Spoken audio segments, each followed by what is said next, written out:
بنات، شلونكم؟ شخباركم؟ اليوم فيديو مختلف.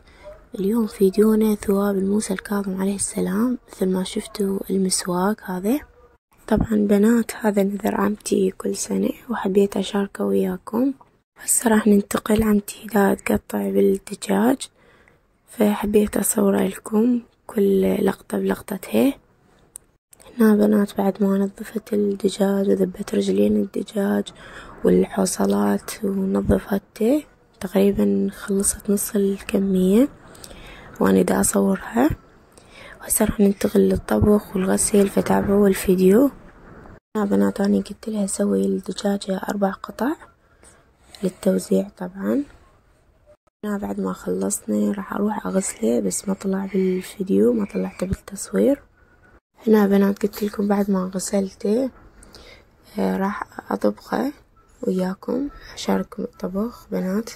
هنا بديت حطيت له مي بنات وحطيته على النار، وبديت اضيف له الهيل، وطبعا البصل شي اكيد، والبهارات الصفراء، وهنا شوية دارسين. طبعا ما عندي بهارات 7، ونوم وبصرة هماتين، فاكتفيت بالدارسين والبهارات الصفراء. ما عندي طبعا بهارات 7.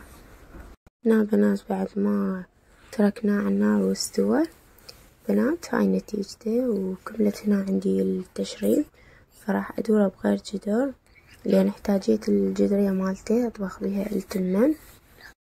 هنا بديت طبعا اطبخ التمن وياكم، اني منقعته قبل بوقت. فهنا عندي جدرية وضفت بيها الدهن، وضفت الشعرية هماتين، وطبعا بديت احمس بيها. بعد ما اخذت اللون يعني شوقرت شوية، حمرت الشعرية. ها بنات اني ضفت الحشو طبعا والشعرية، حضيف وايد تمن، ما احب اسويها وحدها. هاي طريقتي انا بطبخ الثوابات.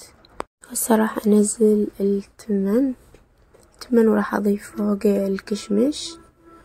طبعا بنات الكشمش اني جايبه كيلو، بس البزالية ما لحقت طبعا اجيبه اسلك، جبت جاهزة قواطي. انا نزلت كمية من البزالية، انا حسيته بعد محتاج شوية بزالية ومي للتمن هماتين، فهنا جبت لي علبتين بزالية. بديت افرقهم او اشيلهم المي من عندهم بهالطريقة. هنا ضفتهم وضفت المي هماتين على التمن وتركته يتهدر.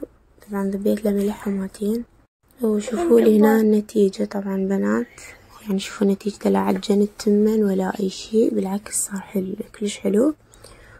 يعني ضيفوا الحشو وياه، انا انصح احسن ما نسوي الحشو وحده وتأخير وثواب تعرفون. هنا قلت بنات بعد ما استوى التمن والتشريب خل اقلي الدجاج. هنا بعد بديت اقلب الدجاج.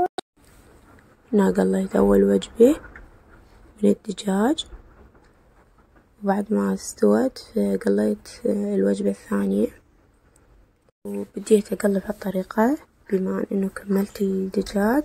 لحد ما كملت اقلاء الدجاج بنات بهالطريقة.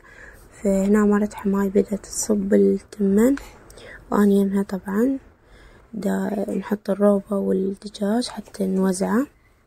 طبعا وزعنا كمية كبيرة بس ما قدرت اطلعها بالفيديو، هو ستدرون ويعني توزيع، فما قدرت اصور. هنا وصلنا لنهاية الفيديو بنات، اتمنى عجبكم. تحطون اللايك والاشتراك، اللايك يرفع الفيديو والاشتراك يحفزني انزل لكم فيديوهات